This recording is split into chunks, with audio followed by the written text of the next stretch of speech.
तुम्ही इथं विनाकारण येऊन गोंधळ करू नका. आजच्या प्रकरणी 100% गुन्हा दाखल होणार आहे.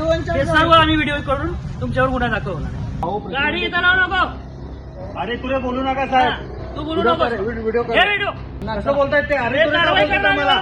कारवाई करा इथं गाडी लावली. प्लीज जावा ना कलेक्टरकडे. इकडे काय आहे तुमचं?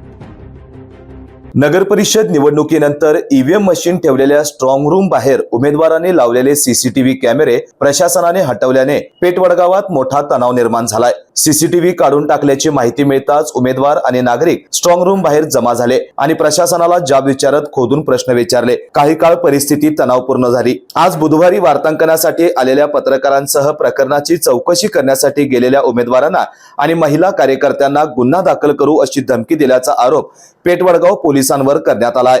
अचानक मिळालेल्या या धमकीनंतर महिलांनी संताप व्यक्त करत पोलिसांच्या वर्तनावरच प्रश्नचिन्ह उपस्थित केलेत. उमेदवार आणि नागरिकांचं म्हणणं एकच आहे, सीसीटीव्ही का काढले, पारदर्शकता कुठे आहे? या सगळ्या प्रकारानंतर स्थानिकांमध्ये निवडणूक प्रक्रियेवरील संशय आणखी गडद होताना दिसत आहे. परिसरात अद्यापही तणावपूर्ण वातावरण कायम आहे, तर पुढील घडामोडींवर सर्वांचंच लक्ष लागून राहिलंय. एकूणच पेठवडगाव पोलीस अधिकाऱ्यांच्या या धमकीनंतर पत्रकार आणि महिलांनी संताप व्यक्त केलाय. डॉक्टरांनी ऍडमिट होण्याचा सल्ला दिलाय, पण स्पेशल रूम परवडत नाही. मग टेन्शन घेऊ नका. सूर्या हॉस्पिटलने प्रथमच अगदी कमी किमतीत सर्व सोयींयुक्त आणि रुग्णांची गरज लक्षात घेऊन बजेट फ्रेंडली रूम्स उपलब्ध केले आहेत. कॅशलेस सुविधांसह खिशाला परवडणाऱ्या किमतीत budget friendly economic special room. पत्ता कोंडावळ चौक, लक्ष्मीपुरी, कोल्हापूर. संपर्क 9822 63 54 69.